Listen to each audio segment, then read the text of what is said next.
कितने प्रधानमंत्रियों के साथ काम किया है और किनके ज़्यादा करीब रहने का मौका भी मिला है? सबसे पहले चंद्रशेखर जी के पास क्या।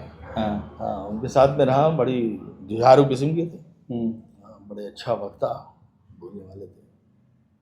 फिर उसके बाद हम रहे गुजराल जी के साथ में, रहे नहीं पर्टिकुलरली, वो रिटायर ये हो गए थे, एक्स प्राइम मिनिस्टर हो गए थे, तो उसके साथ में रहे। हर डिफरेंट डिफरेंट एक बिहेवियर होता है। सबसे अच्छा डॉक्टर मनमोहन सिंह की तो बात ही कुछ गए, वो तो सबको प्रणाम करने वाले बहुत सज्जन पुरुष, इतने ज़्यादा हाईली क्वालिफाइड कि उनकी गिनती कर जाएंगे उसकी उपलब्धियाँ। अटल जी बड़े हंसमुख आदमी, बहुत हंसमुख व्यक्ति, कवि। हाँ, कभी कभी कविता हम लोग को सुनाते थे। हमने बचपन में कई सारी मूवीज देखी हैं, देशभक्ति वाली मूवीज खास तौर पर सबको अच्छा लगता है। एक हीरो कैसे दुश्मनों से फाइट करता है। आज नगर निगम चुनाव में ऐसी ही एक शख्सियत जो रियल हीरो है, वो मेयर पद के रूप में रांची में चुनाव लड़ रहे हैं। सुमन कांत टिग्गा जी एसपीजी में थे, यानी कि देश के कई प्रधानमंत्रियों को ये सुरक्षा दे चुके हैं और सीआरपीएफ के आईजी अधिकारी के रूप में रिटायर भी हो चुके हैं। बड़ा खास मौका है कि रांची शहर के लोगों को ऐसे शख्सियत को चुनने का मौका मिला है। तो हम इनसे जानना चाहेंगे कि रांची के लिए ये क्या करना चाहते हैं। सर, लोकल खबर में आपका बहुत बहुत स्वागत है। बहुत बहुत धन्यवाद जोहार। सर, सबसे पहला सवाल यही रहेगा कि आपने जहां काम किया है वो सबसे सुरक्षित माना जाता है देश का, और वहां पर अनुशासन सबसे ज्यादा होता है। तो अगर आप मेयर बन के आते हैं तो क्या शहर को वैसा ही देखने को मिलेगा? हाँ, बिल्कुल बिल्कुल शहर चमकने लगेगा, ये तो मैं दावे के साथ कह सकता हूँ। क्योंकि जिस संस्थाओं में मैं आया हूँ डेपुटेशन में रह के, वो संस्था बहुत ही एलीट फोर्स के रूप में जानी जाती है। उसमें डिसिप्लिन, सीक्रेसी और आपका कॉमन सेंस सिक्योरिटी के मामले में, आपका रिफ्लेक्शस बॉडी का, आँख का, हर चीज़ बढ़िया होना चाहिए। साइकोलॉजिकली फिट होना चाहिए हमेशा के लिए। तो ऐसी फौज से आया हूँ जहाँ खुद को, अपने आप को डिसिप्लिन बनाया और अच्छे तरीके से। तो कैसे भूल सकता हूँ उस फौज का, उसको तो मैं सैल्यूट करता हूँ। और मैं सैल्यूट ये भी करता हूँ अपने सीआरपीएफ का, जिसमें इतनी ज़िंदगी काटा हूँ और इतने लंबा समय 36 साल तक मैंने जिए हैं। उनका अनुभव है, उस अनुभव के साथ मैं यहाँ पर आया हूँ।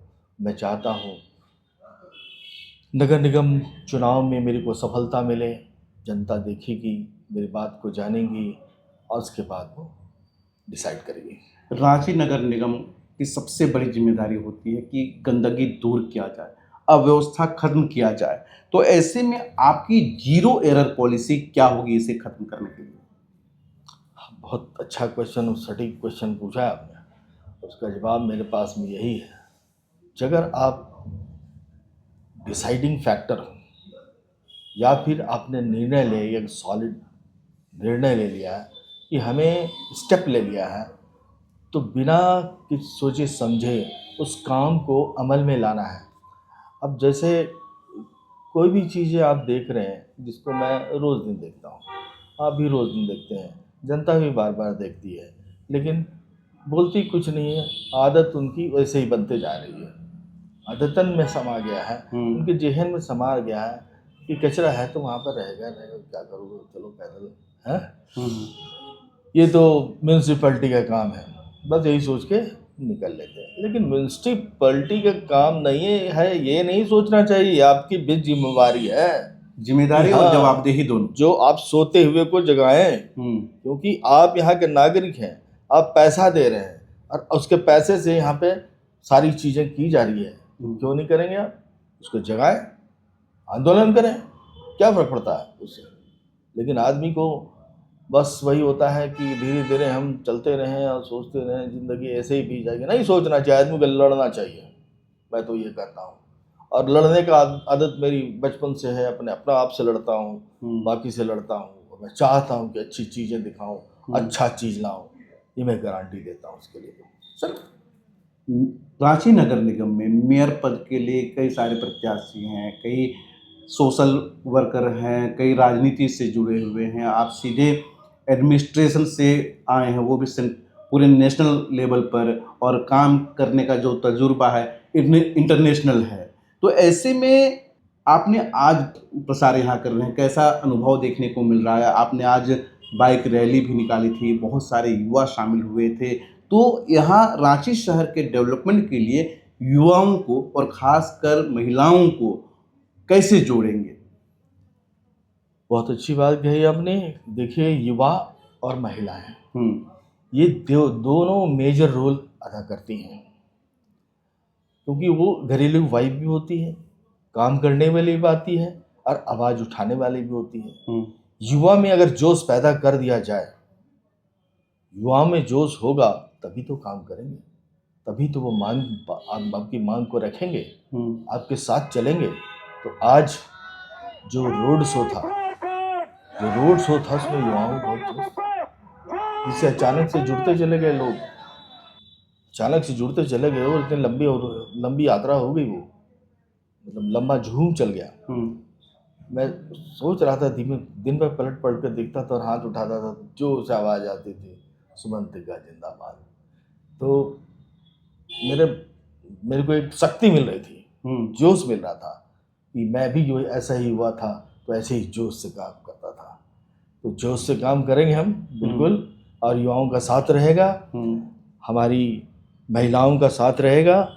और मैं जानता हूँ, जैसे मैं हर जगह टोली महिलाओं से मिल रहा हूँ, बाकी जगहों में महिलाओं से मिल रहा हूँ, रातों घूम रहा हूँ, चाहे जहाँ से महिला, बहुत अच्छे ढंग से बात कर रहे हैं, बहुत अच्छा सपोर्ट दे रहे हैं लोग, आशीर्वाद दे रहे हैं एक तरह से। तो वो मेरे को बहुत प्रशंसक रही मेरी बात में। देखिए, आप जब आदमी से झुक के मिलते हैं ना, तो एक होता है मांगने के लिए, एक होता है आदर सहित।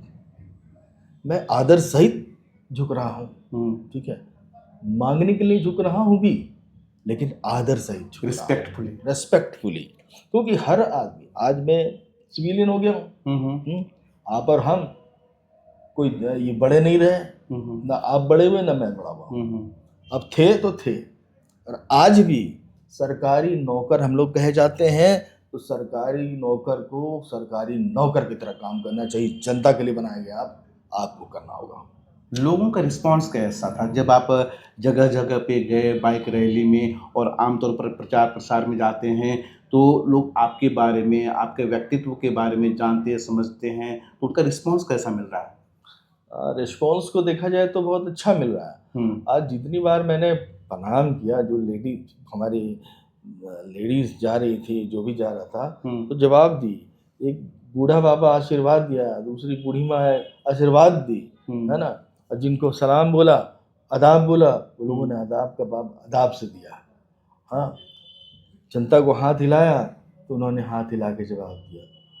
तो ये बहुत अच्छी बात है। सबसे पहले उन्होंने मेरा जीवनी थोड़ा सा चल रहा था रिकॉर्डिंग, उसमें देखा, उसको सुना, अरे पहले देखे नहीं थे तो पहली बार आया लगता है, और इम्प्रेस हुए हमारे ये से। तो अच्छी बात है। लोगों को अगर मैं जीतने के काबिल हो रहा हूँ, तो मैं अपने आप को बहुत समझूंगा मैं उनका काम करने के काबिल हो रहा हूँ। सर, निश्चित तौर पे लोग आपसे जुड़ रहे हैं, आपसे उम्मीदें भी रख रहे हैं, लेकिन आमतौर पर जो देखा जाता है ना, रांची जैसे शहर में, तो नगर निगम से जुड़ा हुआ कोई भी काम होता है, चाहे तो कोई टैक्स भरना हो, या फिर कोई सर्टिफिकेट बनवाना हो, या फिर किसी स्कीम का फ़ायदा लेना हो, तो कहीं ना कहीं भ्रष्टाचार दिखता है।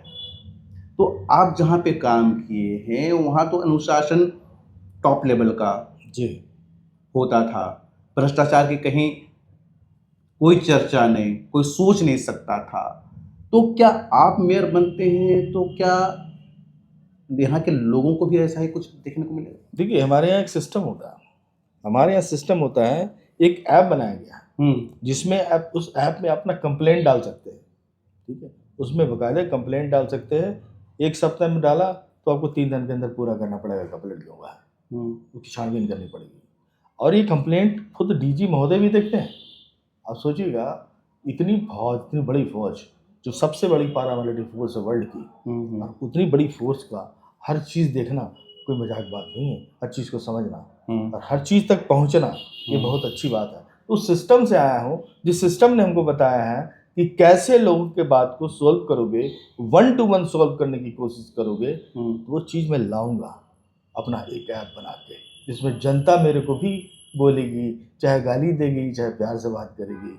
मैं उस ऐप को बनाऊंगा और वो ऐप मेरे लिए चलेगा नगर निगम में, ताकि लोगों को नहीं समझे कि हमको सीधे पार्षद ही को भेजना है, पार्षद काम नहीं कर रहा है तो पार्षद के बदले में मेरे से बात करेंगे।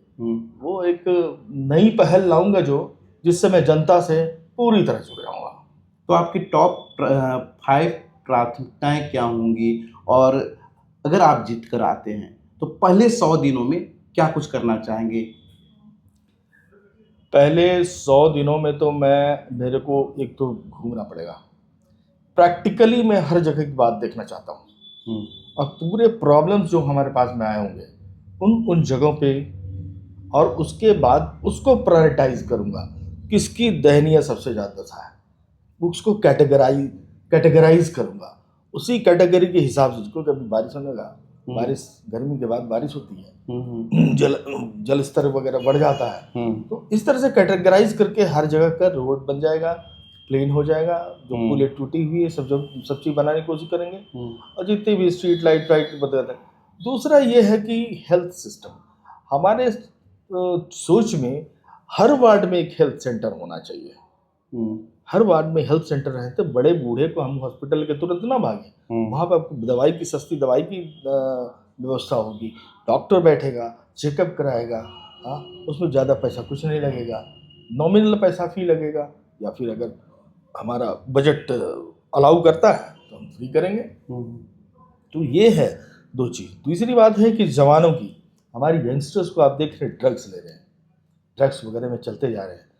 क्या है, एक स्ट्रेस फैक्टर बढ़ गया है बहुत ज़्यादा यंगस्टर्स में, नौकरी नहीं मिल रहा है, कोई इनकम नहीं हो रहा है, छोटा मोटा जो इनकम हो रहा है पॉकेट मनी मिल रहा है, ये तो माँ बाप से कर रहे हैं, तो उसके बाद अगर उनको गलत नशा पान का चढ़ गया, उसको चोरी कर रहे हैं, लूट मारी कर रहे हैं, इस तरह से जा रहे हैं। तो इनको डाइवर्ट करने के लिए सबसे पहले तो हम जागरूकता अभियान चलाएंगे, और दूसरी बात है इनको हम कहीं ना कहीं इन्वॉल्व करने की व्यवस्था करेंगे। सरकार से मैं ये भी गुजारिश करना चाहूँगा, जैसे बारीपदा जैसे जगह में तो एक ही जगह बनता है यहाँ जहाँ सप्लाई होती है, यहाँ पे बारीपदा ऐसा जगह है जहाँ पे प्लेटें बनती है, वाइट प्लेट कागज़ की ये बनती है, गिलास बनती है, कटोरा बनता है, और सब जगह सप्लाई होता है, रांची झारखंड से लेकर और कहाँ कहाँ। वहाँ के जो ऑनर हैं, जब उन्होंने देखा था कि 10 लड़के कोई काम नहीं कर रहे हैं, तो बोले क्या काम करोगे, कुछ भी काम कर लेंगे। अच्छा ठीक है, मैं तुम लोगों को अपनी फैक्ट्री बनाऊंगा, सप्लाई करवाऊंगा, खरीदारी करवाऊंगा, पहुंचाने का काम करूंगा, अब फैक्ट्री में तुम लोग काम करोगे, बगला दे तुम काम। आज इतना बड़ा उनका बताएं कि जैसे एक्सपोर्ट होता है या उस तरह की बात है कि उन कहाँ कहाँ बेचते हैं, और बहुत बड़ा जाल फैला हुआ उसका, तो उसमें रोजगार लोगों को मिला, और जो बेरोजगारी थी वो दूर हुई, और वो हैप्पी हैं, खुश हैं।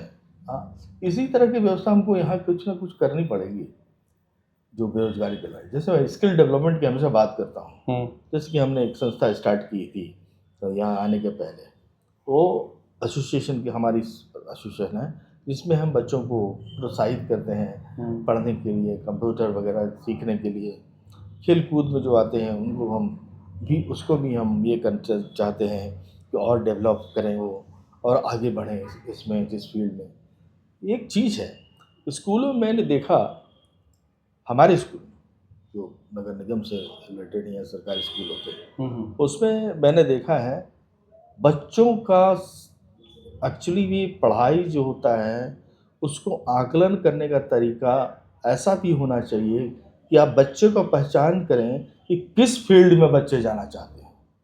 बट बच्चों का अलग अलग इंक्लाइनेशन होता है, कोई फुटबॉल खेलना चाहता है, कोई क्रिकेट खेलना चाहता है, कोई टेनिस खेलना चाहता है, साथ ही साथ वो चाहता है कुछ आर्टिस्टिक चीज़ करना। तो उस झुकाव को एक रिजल्ट बना के अब जाइएगा लोयला स्कूल जमशेदपुर में, उसका एक पेज होगा, उसको निकाल के देखिएगा, उसमें लिखा जाता है कि बच्चा का दिमाग किधर जा रहा है और वो किस तरफ जा रहा है, और उसी तरफ उसको डाइवर्ट करना। वो चीज़ों से क्या होगा, एक वो आती है, ये नहीं कि प्रेशर में पढ़ाई करे और कुछ ही बन जाए। उससे क्या होगा, बच्चे बड़ा हल्के फुल्के हो जाते हैं। आपको मिल गया अपना क्षेत्र, अपना फील्ड, आप ही उसमें शुरू हो जाते हैं और उसी से एक्सेल करता है। ये चीज़ फॉरेन कंट्रीज़ में भी आपको मालूम होना चाहिए। अमेरिका जैसे कंट्रीज़ हैं, बाकी कंट्रीज़ में, यूरोपियन कंट्रीज़ में भी है। वो लोग स्किल को फाइंड आउट करते हैं, उनका इंक्लाइनेशन, झुकाव किस तरह है, किस पढ़ाई में। सब्जेक्ट आपका हिस्ट्री हो गया, वो हिस्ट्री में चल जाएगा, एक्सेल कर जाएगा। साइंस में है तो साइंस में एक्सेल कर जाएगा। कंप्यूटर वटेवर, आजकल तो टेक्नोलॉजी बहुत है, बहुत लोगों का उसमें मन करता है तो उसमें चला जाएगा और बहुत इजीली लर्न कर लेते हैं लोग, बच्चे टेक्नोलॉजी में। बट बाकी चीज़ें और भी चीज़ें हैं, उसमें भी डेवलपमेंट उनका बाकायदे कराया जाता है, ताकि आपको जॉब ढूंढने की ज़रूरत नहीं होगी, आप इसी जॉब को ढूंढ के कमा लीजिएगा। अच्छा, क्योंकि फॉरेन कंट्रीज़ वगैरह में क्या होता क्या है कि वहाँ जो स्किल्ड लेबर होते हैं या स्किल्ड वर्कर होते हैं, उनकी तनख्वाह बहुत ज़्यादा होती है। सर, आपने कई प्रधानमंत्रियों के साथ बतौर एसपीजी सुरक्षा अधिकारी के तौर पर काम किया है, तो उनके साथ आपका कैसा अनुभव रहा? किन किन प्रधानमंत्रियों के साथ आपने काम किया है और कैसा अनुभव रहा? साथ ही साथ उनसे उनके वर्क कल्चर से आपने जो सीखा है, मेयर बनते हैं तो उनके उस सीख से क्या आप कुछ बदलाव लाना चाहेंगे? उसमें ऐसा है कि मेयर बनने की बात तो है ही, बट आपने जो इतने प्रधानमंत्री के साथ में रहा, क्योंकि उनका शेड्यूल बहुत फिक्स्ड रहता है और टाइमलाइन एकदम ऐसा बना रहता है कि उस टाइम में उनको आराम करना है, उनको आराम करना, क्योंकि हमेशा उनको मूव करते रहना है। और तो एक तरह से अपने आप बॉडी और मेंटल स्थिति को डिसिप्लिन बना लेते हैं। तो उस डिसिप्लिन से हमने सीखा, और हम भी जो होते थे इस टाइम से पहले हम अपने आप को वहाँ डिप्लॉय कर लेते थे, खड़े कर लेते थे और वही काम करते थे, क्योंकि हमको कंसंट्रेट करना है अपने काम पे, केंद्रित करना। आप फालतू बात नहीं करना हमको। हम सिक्योरिटी में है, ठीक है। हम लोगों ने क्राव मागा सीखा, जो जर्मन टेक्निक है वो सीखा है हमने। सीखा है कैसे अपने अनकॉन्शियस माइंड को जगाना है, हाँ, कहीं डाइवर्ट नहीं होना है, फोकस्ड रहना है। और अपनी कैपेबिलिटी में बहुत चीज़ होनी चाहिए, वो है कि आप हमेशा बोलते हैं कैजुअल नहीं रहना है, ठीक है। थिंकिंग ब्रेन आपका चलते रहना चाहिए। अगर ऐसा हुआ तो क्या होगा, तो उससे हमने अपने डिसिप्लिन सीखा है। आज भी उस डिसिप्लिन को मैं अपनाता हूँ और अपने आप को पाता हूँ, यस, ये चीज़ करने से हमारा मेंटल और फिजिकल लेवल अच्छा होगा। कितने प्रधानमंत्रियों के साथ काम किया है और किनके ज़्यादा करीब रहने का मौका भी मिला है? सबसे पहले चंद्रशेखर जी के पास क्या, हाँ। हाँ, उनके साथ में रहा। बड़ी जुझारू किस्म के थे, बड़े अच्छा वक्ता बोलने वाले थे। फिर उसके बाद हम रहे गुजराल जी के साथ में, रहे नहीं पर्टिकुलरली, वो रिटायर ये हो गए थे, एक्स प्राइम मिनिस्टर हो गए थे, तो उसके साथ में रहे। हर का डिफरेंट एक बिहेवियर होता है। सबसे अच्छा डॉक्टर मनमोहन सिंह की तो बात ही कुछ गए, वो तो सबको प्रणाम करने वाले बहुत सज्जन पुरुष, इतने ज़्यादा हाईली क्वालिफाइड कि उनकी गिनती कर जाएंगी उसकी उपलब्धियाँ। अटल जी बड़े हंसमुख आदमी, बहुत हंसमुख व्यक्ति, कवि, हाँ, कभी कभी कविता हम लोग को सुनाते थे। तो हर तरह का नेचर वाले लोग, तो मज़ा आता था उसमें उनके साथ भी करने में। तो मैं किसी को नहीं कहूँगा कि वो खराब था, ये करेगा, ये खराब था, कोई खराब नहीं था। हम लोग के लिए प्रधानमंत्री थे, जो था प्रधानमंत्री रहे और हमेशा रहेगा। तो यही बात है। क्या कुछ सीखने को मिला इनसे? तो वही तो है आपको, सेल्फ डिसिप्लिन। कंट्रोल्ड वे में टॉकिंग, हम्म, ठीक है, और उनके प्रति सिंसियरिटी चीज़ बहुत ज़रूरी चीज़ है, क्योंकि जब वो हमारे प्रति दिखा रहा है, हमको मान रहा है, हमारे पर विश्वास कर रहा है, हम्म, उनके प्रति सजग और सिंसियरिटी होना बहुत ज़रूरी है। हम्म। ये बात है। तो अब रांची में नगर निगम का चुनाव हो रहा है, मेयर पद के आप प्रत्याशी के तौर पर हैं, कई सारे उम्मीदवार हैं, बड़े बड़े दावे कर रहे हैं, तो इसमें आप खुद को कहाँ पा रहे हैं? देखिए, मैं अभी से कम 8 9 10 बाइट दे रखा हूँ। इस बाइट में ही सारी मेरी जो फ्यूचर सोच है, हम्म, उस फ्यूचर सोच को मैंने कहा है कि इस सोच में आप कहें तो मैं अपने को बोस्ट नहीं कर रहा हूँ, इस फ्यूचर सोच के सामने होता हूँ। जनता को कंसिस्टेंस होगा, जनता जानेगी तो समझेगी कि वास्तव में एक नया चेहरा है, लेकिन काम करने वाला चेहरा है, ईमानदारी से काम करे, जो मैं ठोक के कहता हूँ। जो हमारे दर्शक हैं उनसे क्या आप अपील करना चाहेंगे सर आखिर में? मैं तो जनता से यही अपील करना चाहूँगा कि मैं अपनी इतने लंबी सेवा के बाद में रिटायर हुआ हूँ, और उसके बाद में जो समाज सेवा करता था उसको एक नया रूप मिला है मेरे को, और मैंने अपना प्रयत्न से जो भी पाया है और मैंने अपने पूरे कालों में जो किया है, इस चीज़ को अगर आप बैकग्राउंड में जाएंगे तो पाएंगे। हाँ, आप मेडल में भले नहीं जाएं, बाकी चीज़ों उपलब्धियां बहुत हैं उसमें ना जाएं, लेकिन आप पहचानें कि जो मैंने क्या बातें कही हैं, अब इसका संकलन करिएगा तो हमको सबसे ऊपर पाइएगा। और मैं आपसे गुजारिश करता हूँ और विनती करता हूँ कि आप अगर हमको वोट डालेंगे तो आपको वास्तव में एक नया रूप रांची का मिलेगा, नई दिशा रांची को मिलेगी। मैं मेरे चलते नहीं, आप सबके सहयोग से मैं करूँगा और आपको शामिल करके करूँगा। धन्यवाद। चलिए, बहुत बहुत धन्यवाद सर और बहुत बहुत शुभकामनाएं। हम बात कर रहे थे सुमंत कांतिगा जी से, और इनका व्यक्तित्व तो वाकई में बहुत ही दिलचस्प है, लोगों को प्रेरणा देने वाला है। आपने इनके जीवन से, इनका व्यक्तित्व से क्या कुछ सीखा है, और मेयर पद के तौर पर ये बतौर एक प्रत्याशी हैं और रांची के लिए लड़ रहे हैं, क्या कुछ कहना चाहते हैं कमेंट में ज़रूर बताएंगे। जोहार।